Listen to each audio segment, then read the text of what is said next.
को इम्प्लीमेंट करने के लिए या उसको सर्किट डिजाइन करने के लिए एक एक्सोर गेट रिक्वायर्ड होता है और नंबर सेकंड पे एंड गेट रिक्वायर्ड होता है। एक्सोर गेट जब हम अप्लाई करते हैं तो वो इनपुट्स का सम कर देता है जो भी हम इनपुट वेरिएबल में डाटा पास करते हैं, और नंबर सेकंड पे जब हम इनपुट करते हैं वेरिएबल्स में तो एंड गेट अप्लाई करेंगे तो एंड गेट जो भी आउटपुट आएगी वो हाफ एडर का कैरी होगा, जो भी कैरी पे आता है।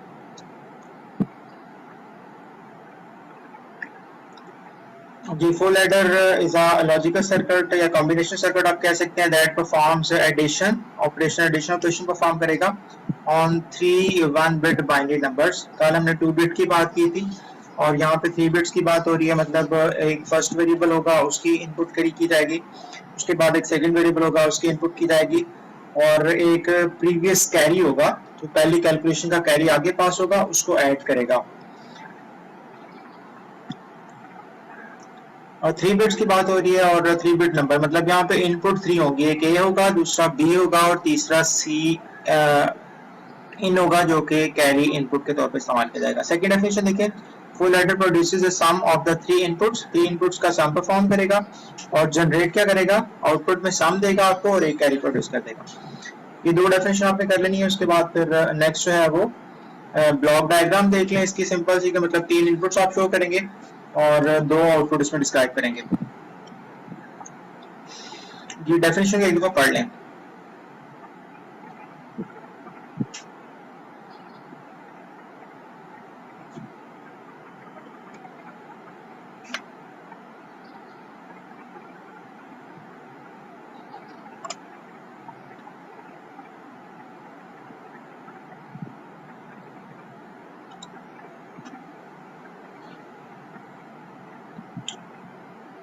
Next second heading block diagram.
ये फुल एडर की block diagram, first input A में पास करेंगे, उसके बाद सेकंड इनपुट बी में पास की जाएगी और सी वेरिएबल जो होगा वो कैरी इन होगा जो प्रीवियस कैरी रहेगा,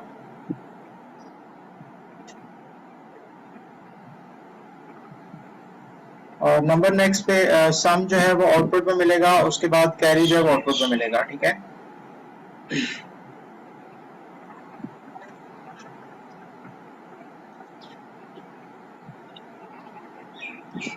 इसकी कैलकुलेशन के लिए ट्रूथ टेबल डिजाइन करना पड़ेगा। आप देखें इनपुट वेरिएबल 3 है, दैट्स व्हाई 8 पॉसिबल कॉम्बिनेशन हमें मिलेंगे।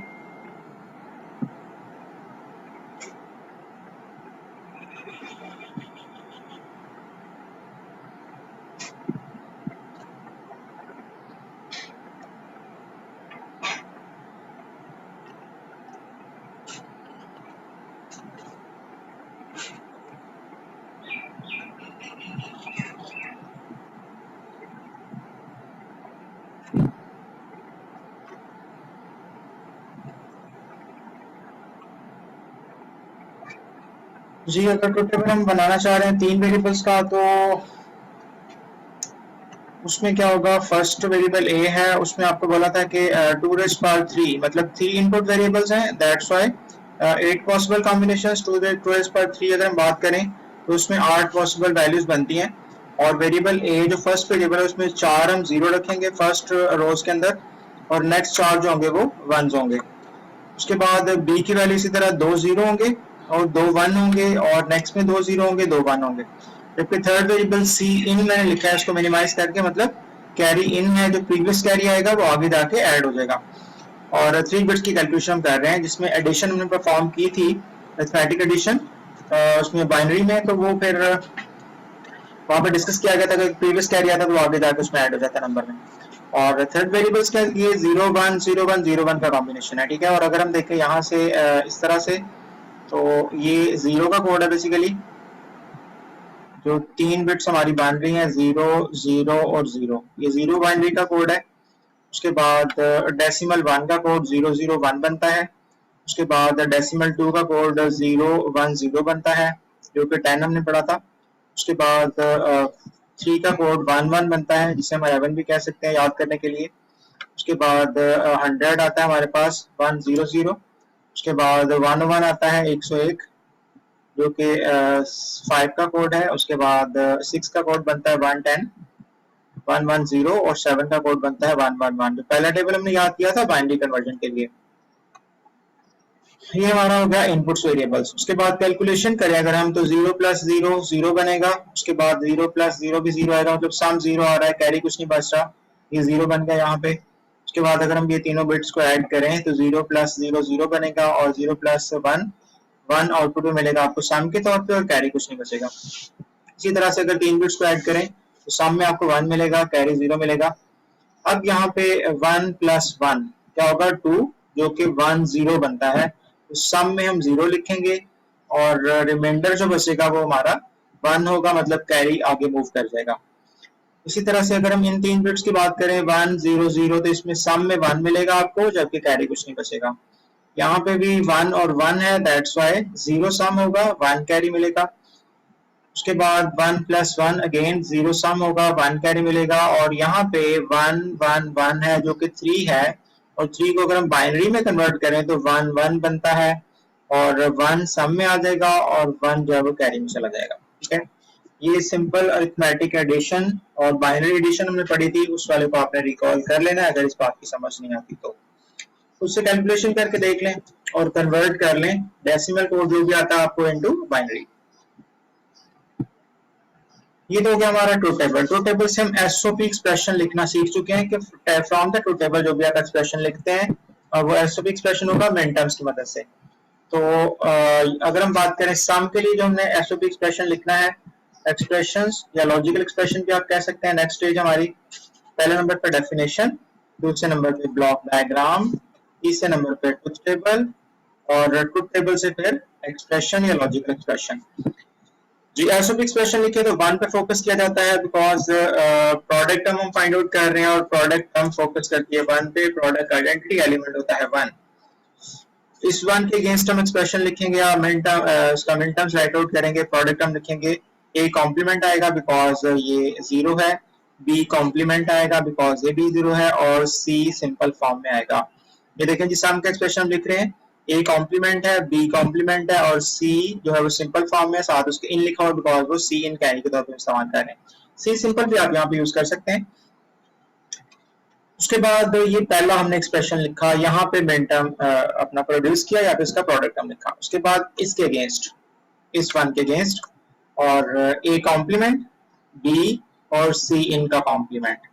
ये सेकेंड टर्म है, सेंटर में सम आ रहा है बिकॉज सम ऑफ प्रोडक्ट्स है, product term that is another product term, और उसके दरम्यान में ये सम का symbol, sum of products, SOP. जी ए कॉम्प्लीमेंट है, बी सिंपल फॉर्म में, और सी इन के ऊपर कॉम्प्लीमेंट आ रहा है। यहाँ से प्रोड्यूस हो रहा है A complement, C B simple form में, और सी इनका भी कॉम्प्लीमेंट। नेक्स्ट, ये पिछला क्वेश्चन जो रिवाइज हो रहा है हमारा ट्रूथ टेबल से एसओपी एक्सप्रेशन लिखने का मेथड। जी इसके टर्म के अगेंस्ट यहाँ ए सिंपल फॉर्म में, बी कॉम्प्लीमेंट और सी कॉम्प्लीमेंट। जी ए सिंपल फॉर्म में बी कॉम्प्लीमेंट और सी इनका कॉम्प्लीमेंट। ए ये देखें 1 है, दैट्स अ सिंपल फॉर्म में, बी का कॉम्प्लीमेंट, सी का कॉम्प्लीमेंट। फाइनली लास्ट टर्म है हमारे पास, इसमें ए बी और सी इन सिंपल फॉर्म में आएगा बिकॉज 1 1 1 की वैल्यूज हैं। ये हमारा एक्सप्रेशन लिखा गया जी फ्रॉम द ट्रुथ टेबल। इसको मिनिमाइज करना चाह रहे हैं, इसको सिंप्लीफाई करना चाह रहे हैं बिकॉज हम सर्किट डिजाइन करें वो मिनिमम फॉर्म में हो और एफिशिएंट सर्किट हो, कम से कम गेट उसको उसमें लगाने पड़ेंगे, इस्तेमाल करने पड़े। जो हमने ए कॉमन लिया है, A complement first two term से कॉमन लिया, बाकी क्या बचा बी कॉम्प्लीमेंट और सी इन प्लस बी सिंपल फॉर्म में और सी इन का कॉम्प्लीमेंट। अब ये चीज हम पढ़ चुके हैं ऑलरेडी, फर्स्ट वेरिएबल का कॉम्प्लीमेंट सेकंड सिंपल फॉर्म में, उसके बाद फर्स्ट सिंपल फॉर्म में सेकंड का कॉम्प्लीमेंट। तो ये एग्स और गेट की रिप्रेजेंटेशन है, ये एग्स और गेट को डिस्क्राइब करता है। पहला कॉम्प्लीमेंट, दूसरा सिंपल फॉर्म में, उसके बाद वो सेम जो यहाँ पे था वो सिंपल फॉर्म में और दूसरे का कॉम्प्लीमेंट, इन दोनों का एक्सऑर बनता है, मतलब बी और सी इनका एक्सऑर। यहाँ पे एक्सऑर सिंबल आप प्लस बना के ऊपर सर्कल भी लिख सकते हैं और यहाँ पे इसको यूज कर सकते हैं।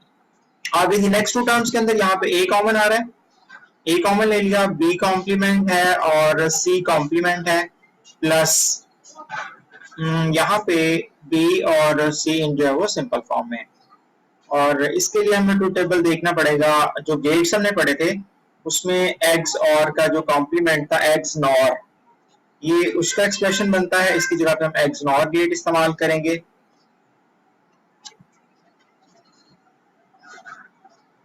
एक्स नॉर, और इसमें हमने पढ़ा था कि जब डिफरेंट टर्म्स आती हैं, मतलब टोटली एक्स और का उसका ऑपोजिट होता है, कॉम्प्लीमेंट होता है। एक्स और में क्या था कि जब ट्रुथ टेबल के अंदर डिफरेंट इनपुट्स आएंगी, आउटपुट में आपको 1 मिलेगा। लेकिन यहाँ पे क्या होता है कि जब इनपुट्स हैं वो सेम होती है तो आपको 1 मिलता है, जब डिफरेंट होती है तो वहां पे 0 मिलता है। इसको मैं रिकॉल कर देता हूँ, ऊपर मेरे पास ये नोट्स के अंदर पड़ा हुआ है, ये आपको दिखा देता हूँ। पहले दोनों का कॉम्प्लीमेंट और फिर दोनों सिंपल फॉर्म में। जी गेट्स पे मूव करते हैं और इसको जरा रिकॉल कर लेते हैं।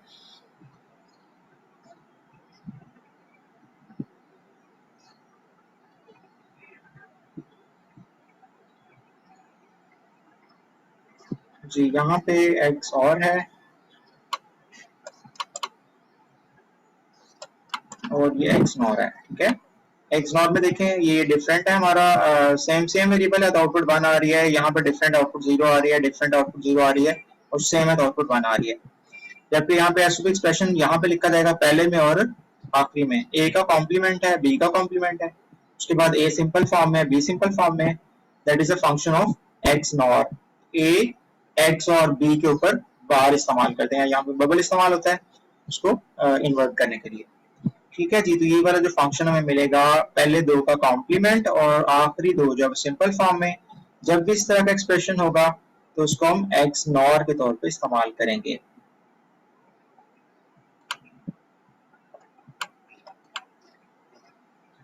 ठीक है, ए डॉट बी भी सर्कल ऊपर होता है, इससे भी इंप्लीमेंट करते हैं, और ए एक्स और बी का ऊपर टाइटल या बार भी इस्तेमाल कर सकते हैं। जी मूव करते हैं अपने कॉन्सेप्ट की तरफ और उसको फर्दर सिंप्लीफाई करते हैं।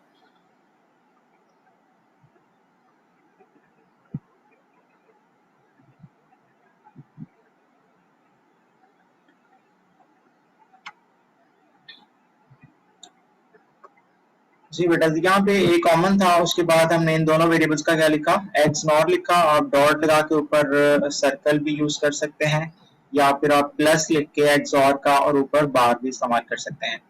उसके बाद हमने लेट कर लिया फर्दर सिंप्लीफाई करने के लिए कि ये जो अंदर वाली टर्म है उसको हमने ए ही बना लिया, एक्स लिख लिया, दोबारा इसको हम रिप्लेस भी करेंगे। जी ए कॉम्प्लीमेंट और इस पूरे को एक्स लिखा गया, उसके बाद प्लस ए सिंपल फॉर्म में और इस पूरे का कॉम्प्लीमेंट, क्योंकि मैंने बोला कि एक्स और का कॉम्प्लीमेंट होता है। ठीक है, अगर ये चीज समझ नहीं आती मैं आपको सेपरेटली उस पर स्लाइड पर डिस्क्राइब कर देता हूँ। ये हमारे पास व्हाइट बोर्ड है और जरा ड्रा हो जाएगा।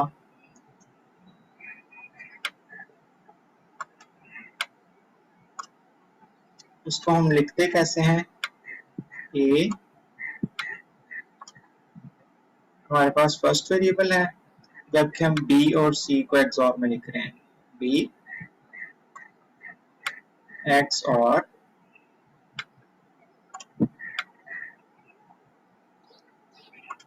सी इन है, इस तरह है।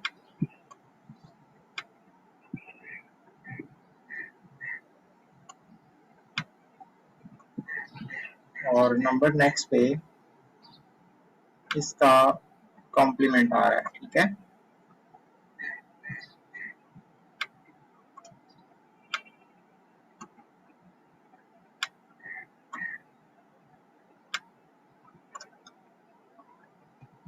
ये एक्स नॉर है, एक्स और का कॉम्प्लीमेंट।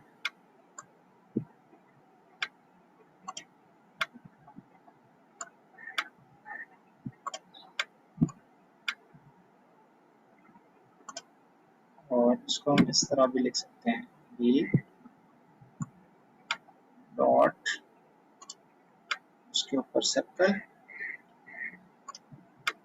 जबकि सी इन।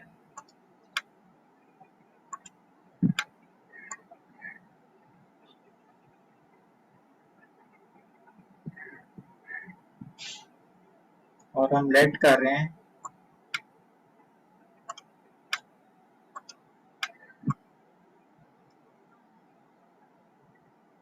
x is equal to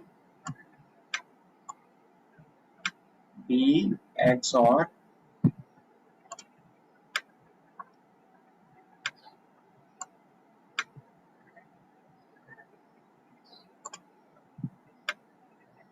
c in।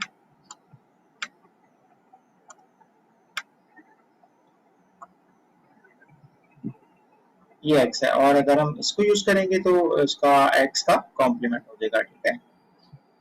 ये सारे का सारा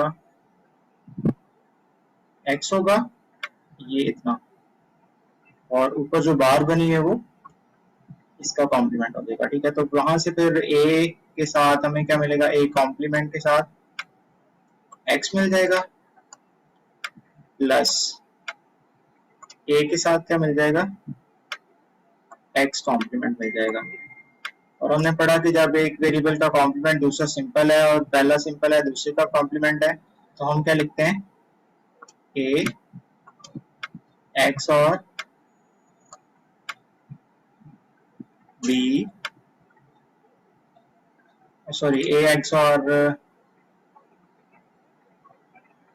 इसको रिमूव कर देता हूँ,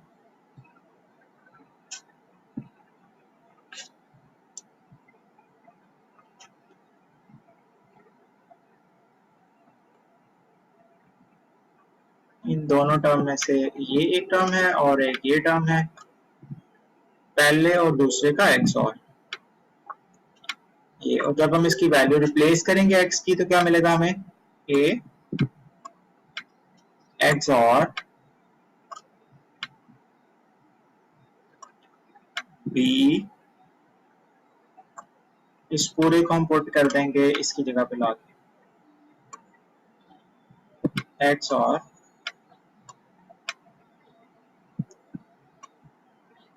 c in।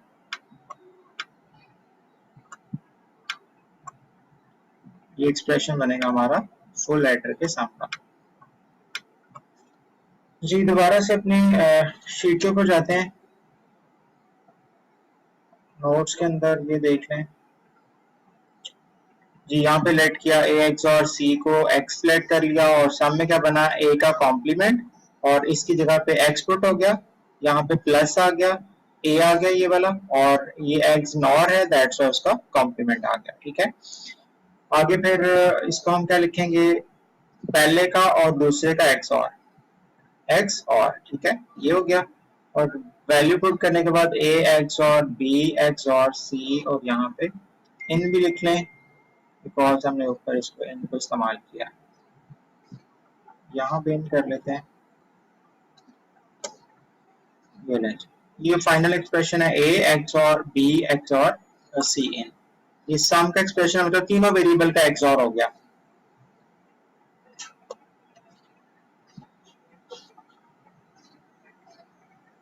सी इन जो है वो है जी कैरी इन, मतलब जो प्रीवियस कैलकुलेशन में से कैरी बचेगा वो आगे आके ऐड होगा, जिसमें हमें फुल एड्रेस इस्तेमाल करना पड़ता है। हाफ एडर क्या करता है, 2 बिट को ऐड कर देता है, जबकि मल्टीपल बिट्स हैं या 2 बिट से ज्यादा अगर आपने कैलकुलेशन करनी है तो फिर हमें फुल एड्रेस इस्तेमाल करना पड़ता है। ठीक है,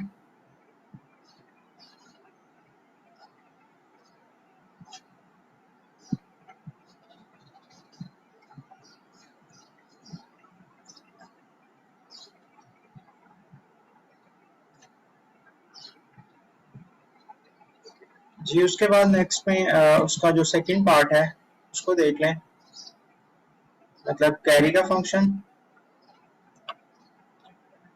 ये है जी, कैरी के अगेंस्ट अगर आपने एसओपी एक्सप्रेशन लिखना है तो यहाँ पे फोकस करना है, यहाँ पे और यहाँ पे। तो इसके अगेंस्ट हमें क्या मिलेगा, इधर हमने इन तीनों वेरिएबल्स को डिस्कस करना है। ए कॉम्प्लीमेंट है, बी है और सी है, सी इन है। ए कॉम्प्लीमेंट, बी और सी इन। फर्स्ट हम देख लें कैरी के लिए एसओपी के अंदर क्या आ रही है। ये कैरी ए का कॉम्प्लीमेंट है, बी है और साथ में सी इन है। ठीक है, डॉट सेंटर में लगा लिया, वैसे प्रोडक्ट बना लें। उसके बाद नंबर नेक्स्ट पे इसके अगेंस्ट हम देखेंगे ए सिंपल फॉर्म में, बी का कॉम्प्लीमेंट और सी सिंपल फॉर्म में। ए सिंपल फॉर्म में, बी का कॉम्प्लीमेंट और सी सिंपल फॉर्म में। उसके बाद नेक्स्ट आगे देखें तो ए और बी सिंपल फॉर्म में है और सी का कॉम्प्लीमेंट है। ए बी सिंपल फॉर्म में, सी इनका कॉम्प्लीमेंट। और फाइनली तीनों वेरिएबल्स 1 1 1 है, दैट्स व्हाई ए बी और C in as it is आ गया। ये हमारा स्टैंडर्ड एसओपी एक्सप्रेशन हो गया। बार बार मैं बता रहा हूँ, एमसीक्यूज में आता है कि जो भी हम एसओपी एक्सप्रेशन लिखते हैं from the true table that is in standard form. Standard form मतलब all minterms have all the variables whether it is in simple form or in complemented form। यहाँ पे देखिए 3 वेरिएबल्स की बात की जा रही है और तीनों वेरिएबल एग्जिस्ट कर रहे हैं इस मिन टर्म के अंदर या प्रोडक्ट टर्म के अंदर। उसके बाद ये भी तीनों वेरिएबल एग्जिस्ट कर रहे हैं, कोई सिंपल फॉर्म में है, कोई कॉम्प्लीमेंट फॉर्म में है। ये भी मिन टर्म्स है, वो तीनों एग्जिस्ट कर रहे हैं इसके अंदर, तीनों वेरिएबल्स। और ये प्रोडक्ट टर्म के अंदर भी तीनों वेरिएबल्स एग्जिस्ट कर रहे हैं, that is in standard form और कैनोनिकल फॉर्म। अभी इसका नेक्स्ट क्वेश्चन में करवाता हूँ आपको, उसमें डिस्कस करते हैं सारा कुछ। जी आगे फिर इसको सिंप्लीफाई करना है। नेक्स्ट टास्क हमारा सी इन यहाँ से हमने कॉमन ले लिया दोनों पहले दो टर्म में से, और ए कॉम्प्लीमेंट बी रह गया और ए बी कॉम्प्लीमेंट रह गया। ये दोनों का एक्सऑर हो जाएगा। ठीक है, क्योंकि एक सिंपल फॉर्म में एक कॉम्प्लीमेंट फॉर्म में। उसके बाद यहाँ से ए और बी दोनों कॉमन आ रहे हैं और अंदर क्या रह रहा है, सी का कॉम्प्लीमेंट प्लस सी है। और जो कि हम ऑलरेडी पढ़ चुके हैं सिंप्लीफिकेशन के अंदर कि एक वेरिएबल है उसका फिर कॉम्प्लीमेंट और सेंटर में प्लस है तो वो 1 के बराबर होता है। तो यहाँ पे सिंपल क्या रह जाएगा, ए बी जो यहाँ पे कॉमन था डॉट 1 आ गया। 1 से मल्टीप्लाई करने पे कोई फर्क नहीं पड़ेगा, सिंपल ये रह जाएगा। जी नेक्स्ट आगे फिर सी इन और फिर एक्स ए पहले का और दूसरे का एक्स और प्लस ए बी। ये हो गया हमारा एक्सप्रेशन किसका, कैरी का। और इसको इंप्लीमेंट करने के लिए हमें एंड गेट रिक्वायर्ड है और एक एक्सऑर गेट रिक्वायर्ड है और एक जो तीसरी इनपुट है सी की उसके साथ हमें इसका एंड करना है जो इसकी आउटपुट आएगी। सर्किट देखते हैं जी इसका। जी सपोज कर ले हमारा वेरिएबल ए है, ये वेरिएबल बी है और ये वेरिएबल सी इन है। और पहले एक्सऑर 2 इनपुट्स एक्सऑर गेट इस्तेमाल किया जा रहा है। ए इनपुट होगा, बी इनपुट हो गया, आउटपुट पे क्या आएगा, ए एक्सऑर बी। उसके बाद सी यहाँ से इनपुट आएगा इसके अंदर और ये इनपुट आएगा ए एक्सऑर बी का और ये सम का एक्सप्रेशन मिलेगा जो कि ए एक्सऑर बी एक्सऑर सी इन। आगे जी प्रोडक्ट के लिए सॉरी कैरी के लिए, ये तो सम का हो गया ना। सम में सिंपल आपने 2 एक्स और जेड इस्तेमाल किए, पहले 2 का कर लिया उसके बाद साथ में तीसरी इनपुट कर ली और तीनों का एक्स और हो गया जी। फाइनली यहाँ पे इंप्लीमेंट करना है हमने ए एक्स और बी, ऑलरेडी यहाँ पे परफॉर्म हो चुका हुआ है, उसके साथ एंड करना आपने किसका, सी इन का। तो यहाँ से हमने ए एक्स और बी जो आउटपुट थी ये रिसीव की यहाँ से ये वाली, और सी इन एक इनपुट हमने ले ली यहाँ से ये तीसरी वाली। तो ये हमारा फंक्शन परफॉर्म हो गया। ये ए एक्स और बी इनपुट आ रहा है और ये सी इन आ रहा है, ये दोनों का एंड हो रहा है, मतलब यहाँ पे डॉट है, ये दोनों का एंड हो गया। उसके बाद ए और बी का एंड ये वाला, ये ए की इनपुट है, ये बी की इनपुट है और ये एंड ऑपरेटर है, ए डॉट बी आ गया। मतलब ये फंक्शन भी हमें मिल गया आउटपुट पे यहाँ पे, और ये फंक्शन हमें मिल गया यहाँ पे सी इन और ए एक्स और बी। उसके बाद इन दोनों का क्या करना है, और करना है। ये प्लस है और गेट इस्तेमाल किया, दोनों इनपुट्स हो गई और ये कैरी हमारा फाइनल रिजल्ट आ गया पूरा एक्सप्रेशन। इसको देख लें जरा। हाँ जी जी, अभी 10 मिनट। हाँ मैं छोड़ दूँ। हाँ जी हाँ जी, नहीं नहीं ऊपर ही है। ओके, मैं छोड़ देता हूँ।